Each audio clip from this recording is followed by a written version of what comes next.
una descompresión quirúrgica.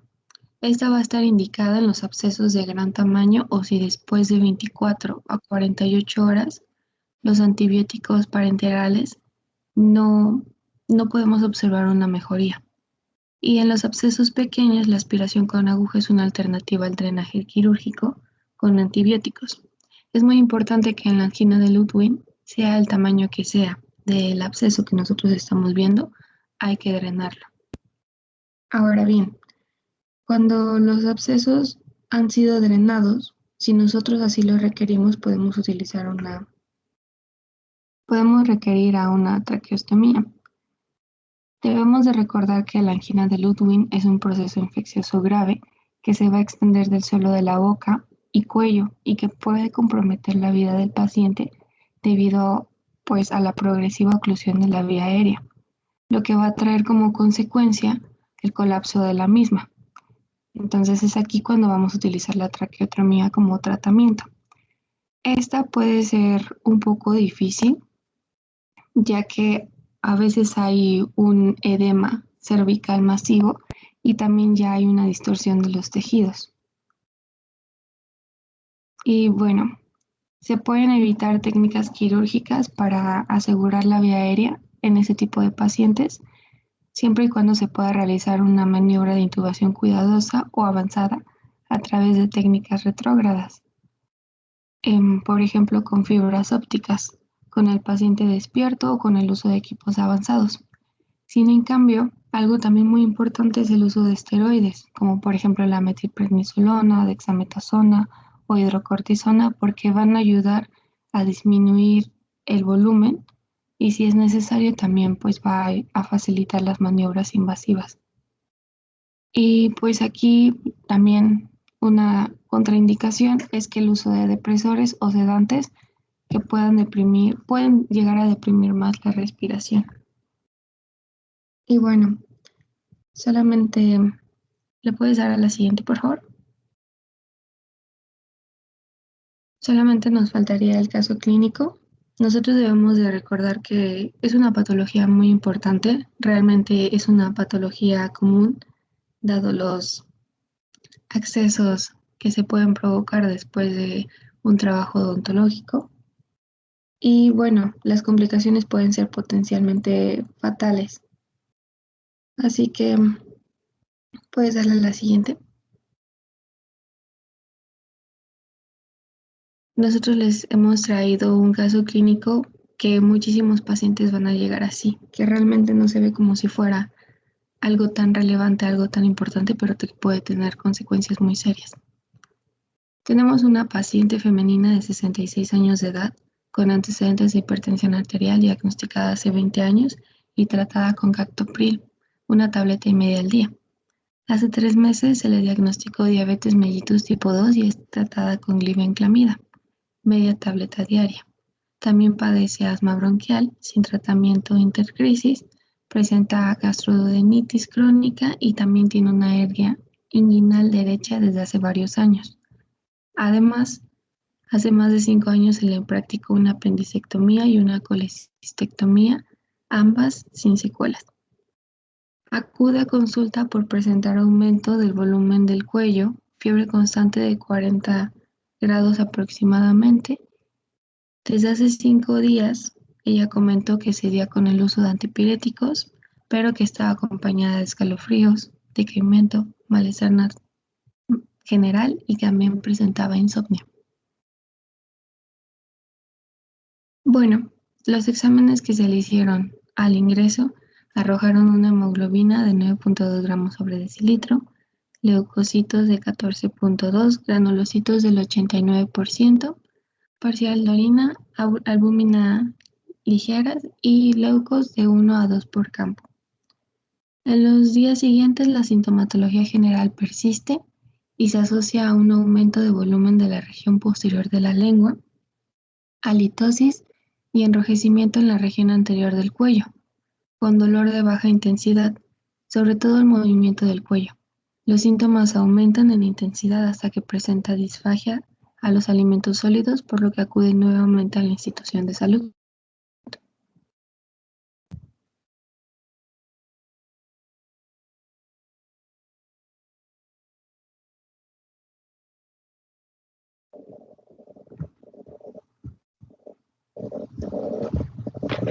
No tuvo ningún antecedente de procedimiento quirúrgico, extracción de dientes o algo. No mencionaron cómo se encontraban las piezas dentarias, las encías. Sí, el caso clínico mencionaba que no se le había realizado ningún tratamiento odontológico. Entonces es más que nada asociado a una mala higiene, ya que las caries también pueden provocar abscesos.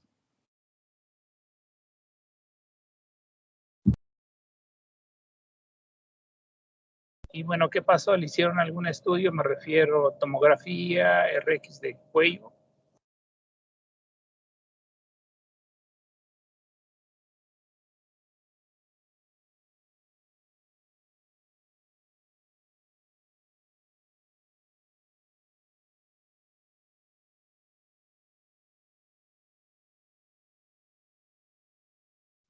Pues como acá lo menciona, solamente se diagnostica con angina de Ludwig y se le inicia el tratamiento con cefotaxima y metronidazol por vía endovenosa y el tratamiento sintomático. Pero después se observa que la paciente no presenta variación del cuadro clínico y se le va a añadir amikacina endovenosa al tratamiento y se le vuelven a realizar estudios complementarios y se obtienen los datos que se observan en la pantalla.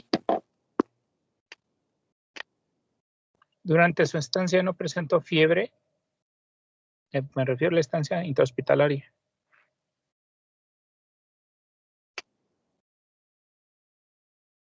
En ese momento no, pero después, bueno, se le deriva con el otorrino y va a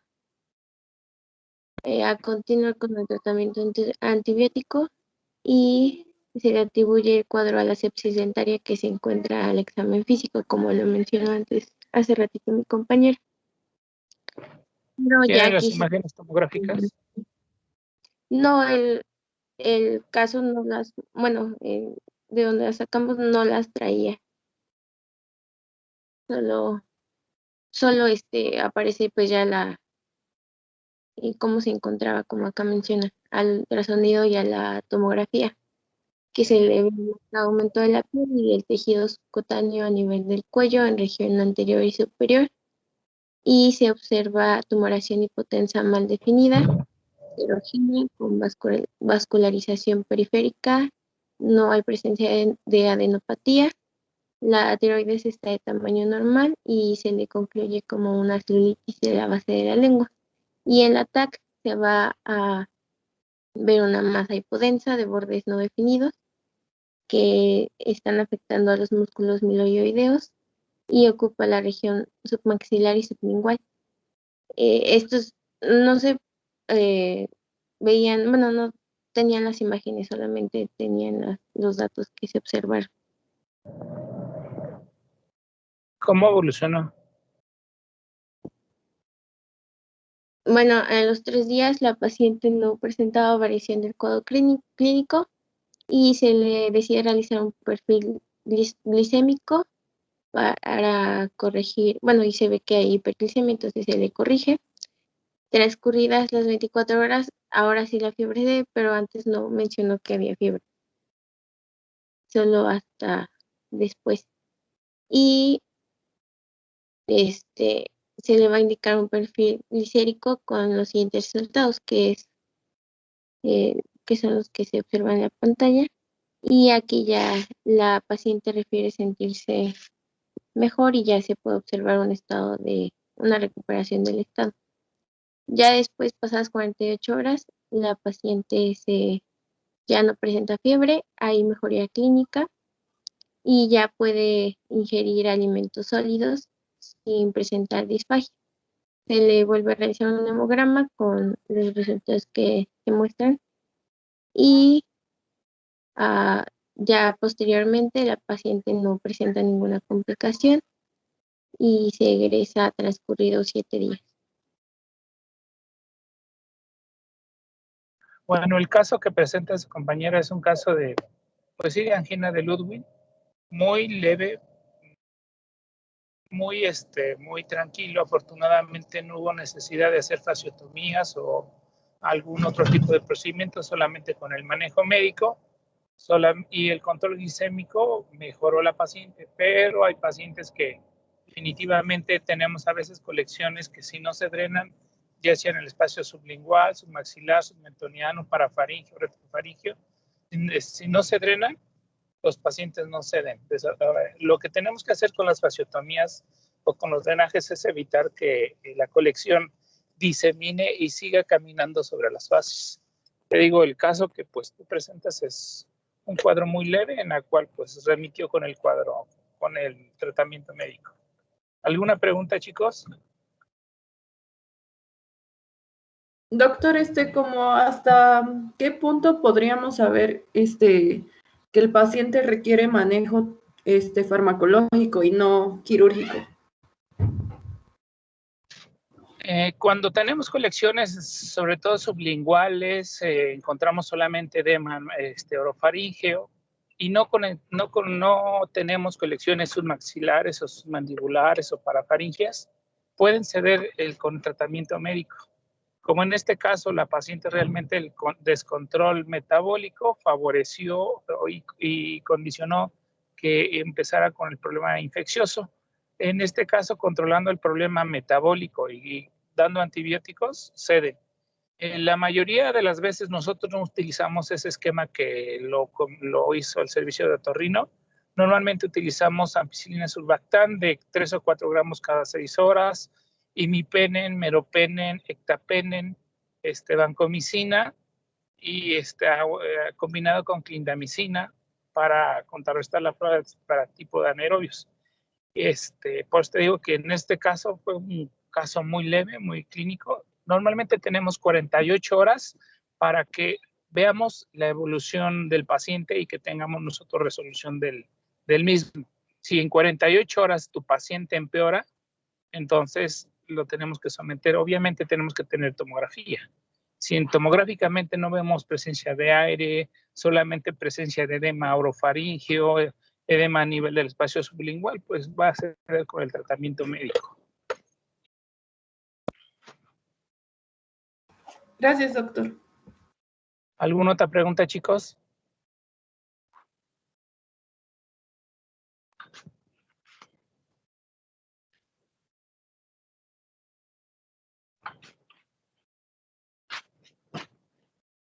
Bueno, si no hay preguntas, continuamos con el siguiente tema. Escacles maniquicuchi.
¿Está su compañero?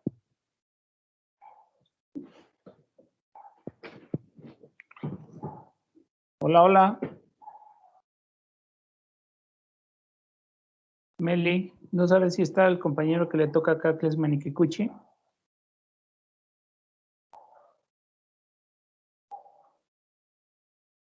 Hola, hola.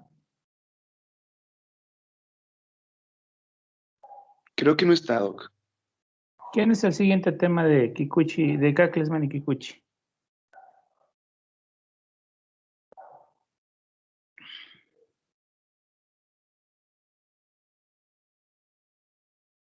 El siguiente es tuberculosis ganglionar por Mycobacterium tuberculosis y no tuberculosa.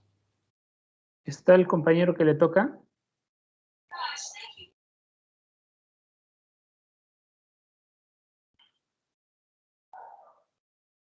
Hola, hola.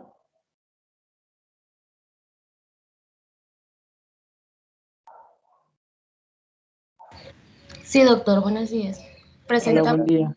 Sí, por favor. Ujú.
Ya está cargando la presentación, doctor, solo que está un poco lenta. Sí.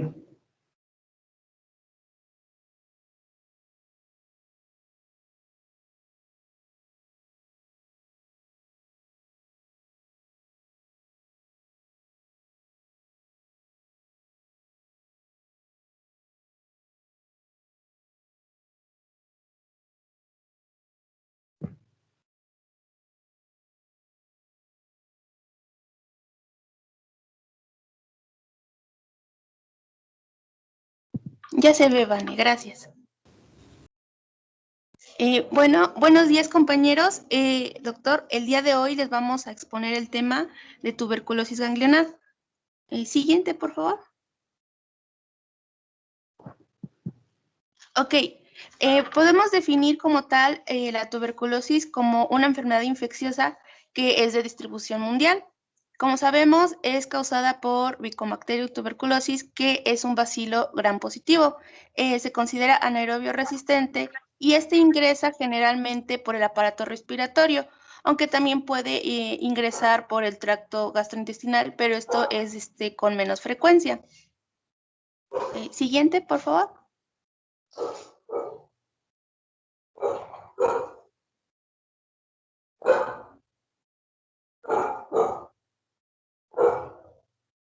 Ok, en lo que nos compete a nuestro tema, vamos a abarcar lo que es la tuberculosis extrapulmonar. Es otra forma de infección causada por la misma bacteria y esta va a afectar tejidos y órganos fuera del parénquima pulmonar. Y esto va a ser debido a su difusión hematógena o linfática. En este caso, la tuberculosis de los ganglios linfáticos es la presentación más común de la tuberculosis extrapulmonar y es la que nos compete en este caso. Siguiente, Vane, por favor.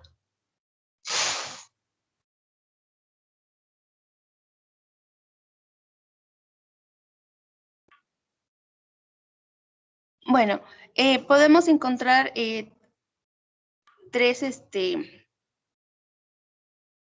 apartados en el que la linfadenitis tuberculosa o escrófula la podemos definir como tal, que suele involucrar a los ganglios linfáticos de las cadenas cervicales y también la supraclaviculares posteriores. Es una infección como tal por contigüidad desde los ganglios linfáticos intratorácicos. Y como tal, su diseminación es a partir de una infección en amígdalas o en las adenoides. Siguiente, por favor.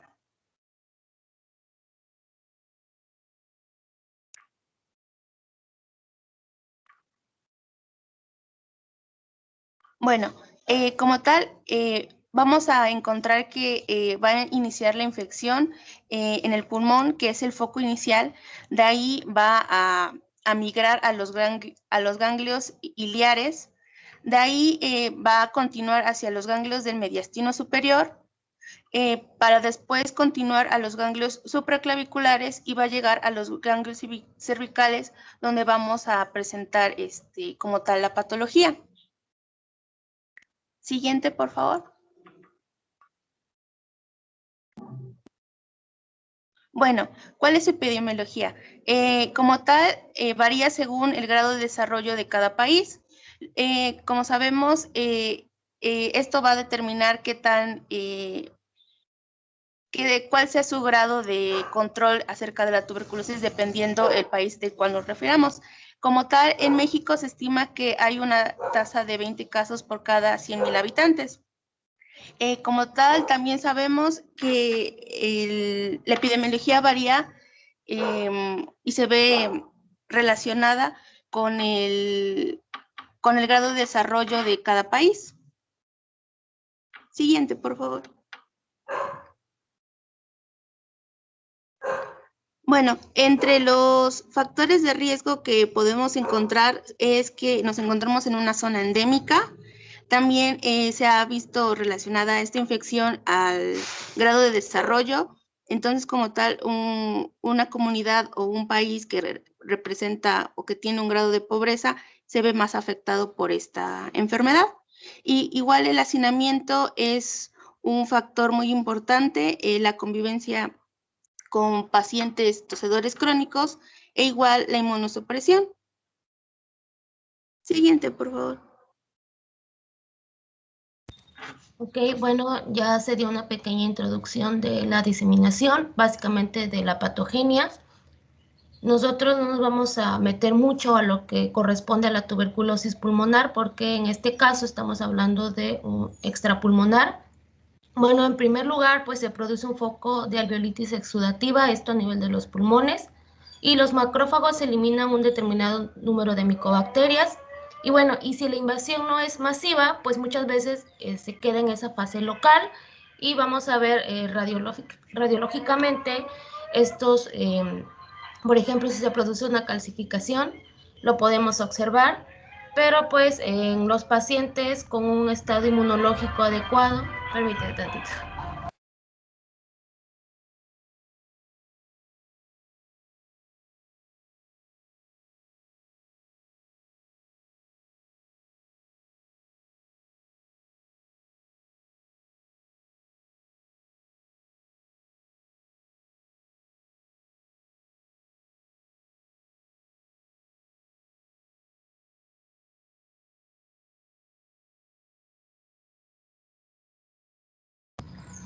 Perdón, había mucho ruido.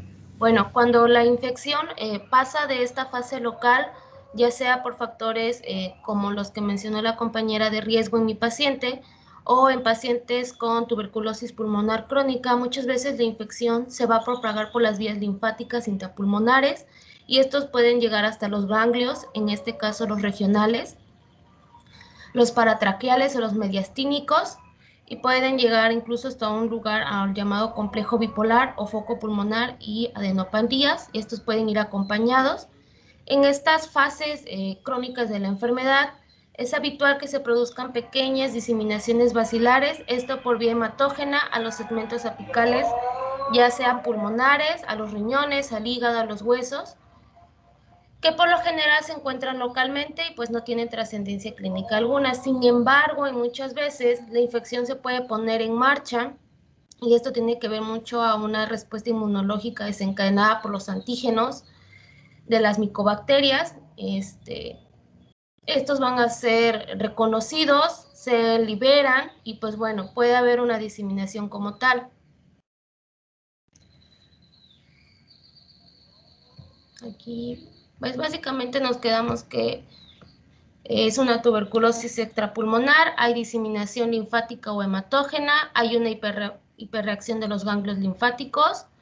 Esto, debido a la tuberculosis pulmonar previa, tienen que ir, estos cuadros clínicos en la historia clínica de mi paciente casi siempre van acompañados de una tuberculosis pulmonar preexistente.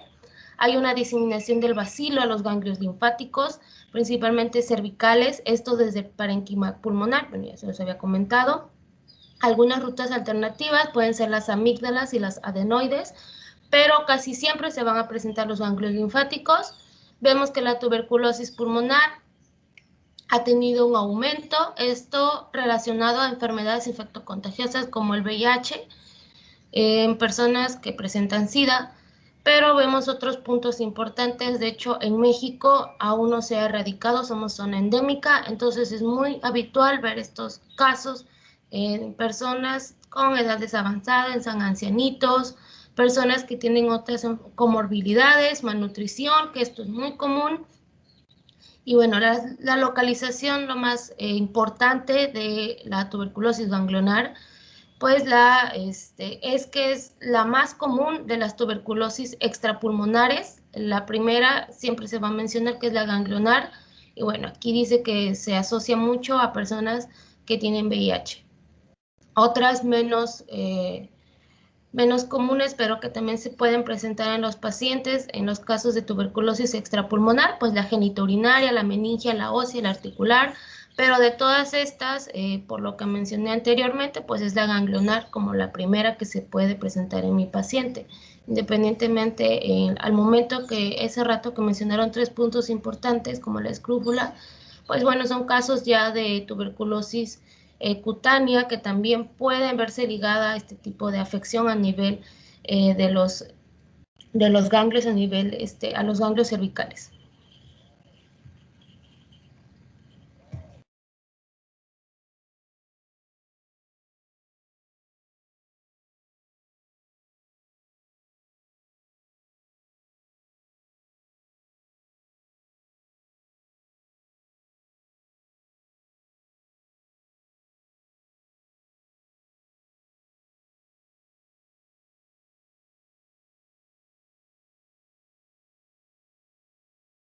Bueno, con respecto al cuadro clínico, el criterio clínico es fundamental como tal para la tuberculosis extrapulmonar, debido a que en pacientes con esta patología generalmente son paucibacilares, lo cual nos indica que que tienen un bajo nivel de bacilos a la expectoración.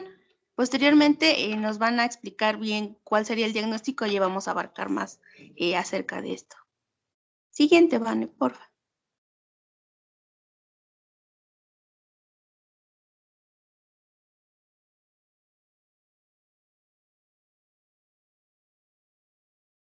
Bueno, en la afectación ganglionar, las adenopatías cervicales por lo general son de predominio unilateral, aglomeradas y no son dolorosas. Se presentan como una masa multilobulada unilateral. Se presentan en la región cervical anterior, pero también posteriores. Se pueden encontrar submandibulares o supraclaviculares. La piel circundante por lo general es normal, los ganglios son firmes y son adheridos. También hay cambios inflamatorios locales, se puede llegar a los abscesos, a ulcerarse o hasta las fístulas, y después ya cuando se resuelve o se llega a fistulizar, se da la cicatrización. Siguiente, por favor.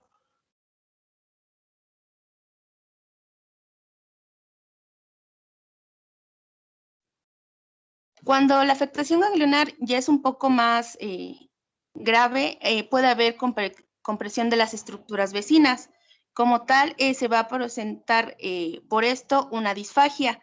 Puede afectar bronquios, el esófago y los grandes vasos que se encuentran en la región del cuello. Al igual que Se pueden presentar atelectasias, bronquiectasias y quilotórax, pero por lo general esto es una afectación del 18 al 42% y es en la tuberculosis pulmonar concomitante. También puede coexistir o enmascararse con otras patologías cervicales faciales, como las que hemos visto en temas anteriores. Siguiente, por favor. Bueno, como tal, en la afectación laringea podemos encontrar úlceras en la región de las cuerdas vocales, al igual que nódulos o pólipos en la región epiglótica. Y en un 50% de los casos puede llegarse a presentar dolor en esta región. Siguiente.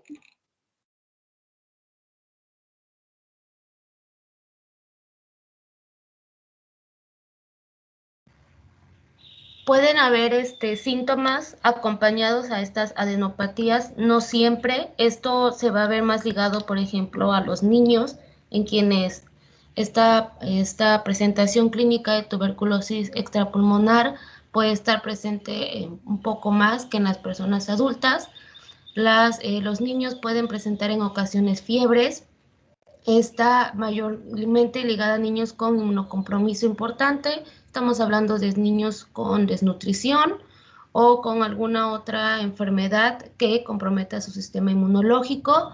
Por lo mismo de que son niños con talla baja, peso bajo, pues vamos a ver casi siempre pérdida de peso, pero esta pérdida de peso va a estar ligada como tal a la tuberculosis. Sabemos que es una manifestación clínica que va a acompañar casi a todos los pacientes tuberculosos. Esto también podemos acompañar en un 32% de anorexia y astenia, y también algunos pacientes van a referir sudoración nocturna hasta en un 11%. Pero estos síntomas, los principales son los primeros dos, la fiebre y la pérdida de peso.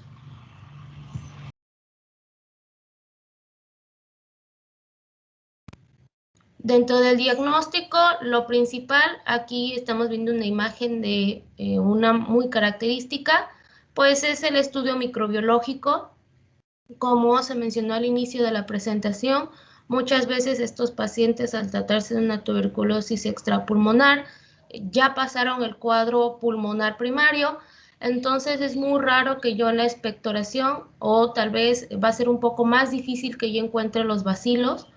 Entonces, pues lo ideal para que mi sospecha clínica sea confirmada es un estudio de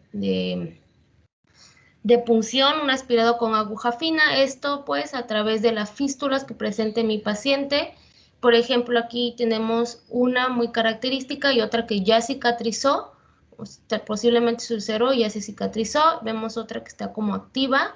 Vamos a realizar la baciloscopía, pero esta puede salir negativa, entonces no me va a dar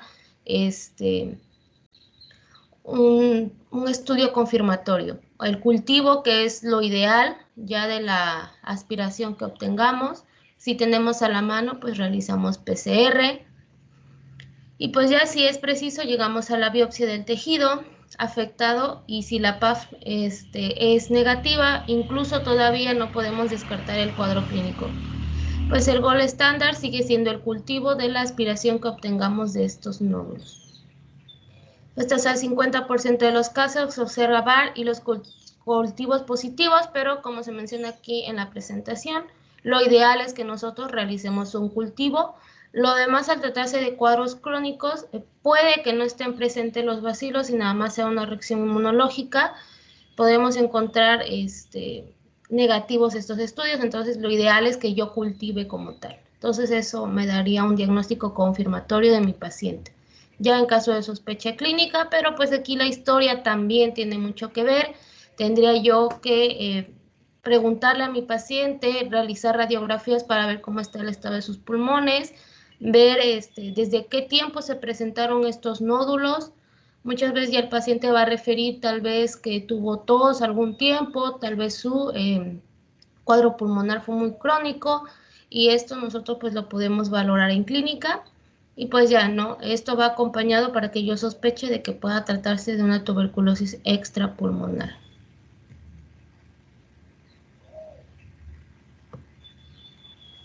En el estudio histopatológico, pues la biopsia, si contamos con ella, pues la más sensible es la PAF y debe realizarse cuando el resultado de esta última sea negativo. Y bueno, este estudio ya es cuando yo realmente estoy muy seguro de mi sospecha clínica y necesito confirmar mi diagnóstico. Ante una biopsia, pues vamos a encontrar granulomas con necrosis gaseosa, lo típico que podemos encontrar en pulmón, y ya pues sería un cuadro clínico compatible. Y aquí lo más importante es que si el cultivo ya era el gol estándar para el diagnóstico, pues ya si llegase a salir negativo, yo realizo la biopsia, pues esta todavía me confirma más el diagnóstico, e incluso en ausencia de comprobación bacteriológica. Y pues la biopsia muestra los típicos granulomas, aquí los observamos como en esta imagen, y ya todos los hemos visto muchas veces. Son granulomas necrotizantes que contienen macrófagos, principalmente linfocitos y células de Langhans. Y pues ya lo más importante del estudio histopatológico es la observación directa de los granulomas, que puede hacerme sospechar de tuberculosis. En los estudios de imagen son muy importantes, a todos se les tiene que realizar una vez que yo esté sospechando este cuadro clínico. El primero y el más importante de ellos, la radiografía de tórax, que es con lo que contamos como en el primer nivel, y esto es para descartar la afectación pulmonar que debe de existir porque van ligadas casi siempre.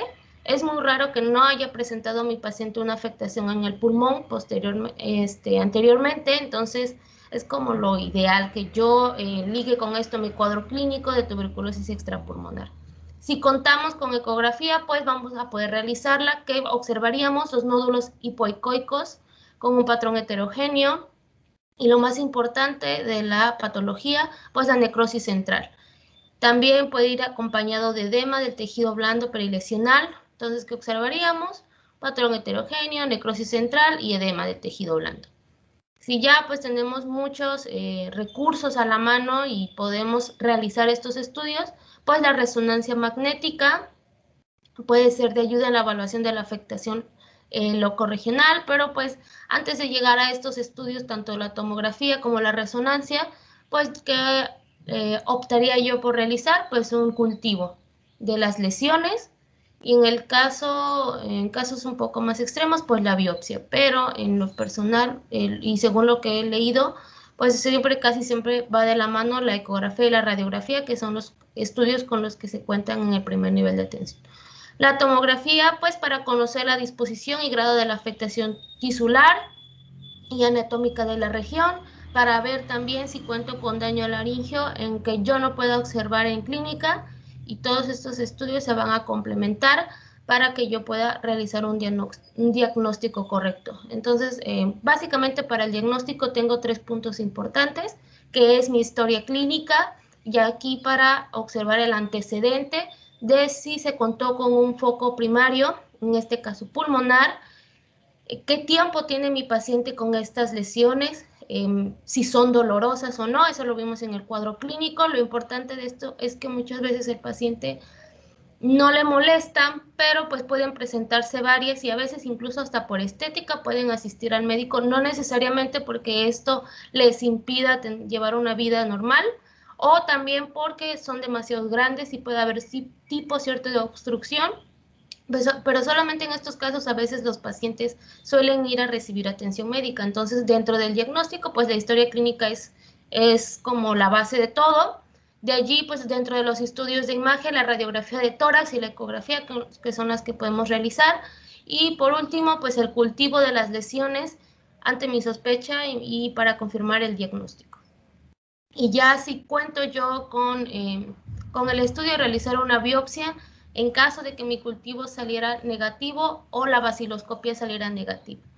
Pero de primer momento lo que puedo realizar yo pues es una baciloscopia en el laboratorio. Me va a durar como pues 3 días, 4 días a lo mucho para que yo tenga un estudio, pero como les mencioné, muchas veces esto sale negativo hasta en un 50% de los pacientes al tratarse de casos crónicos, y pues lo viable es que yo realice mi cultivo.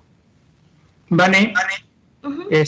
Por cuestiones de tiempo ahí la dejamos. Sí me gustaría nada más que me metieras un poquito de imágenes de la evolución. Hay una clasificación de de escrófula en base a cómo se van viendo por niveles. Nada más sería eso, sí, que me anexaras los niveles.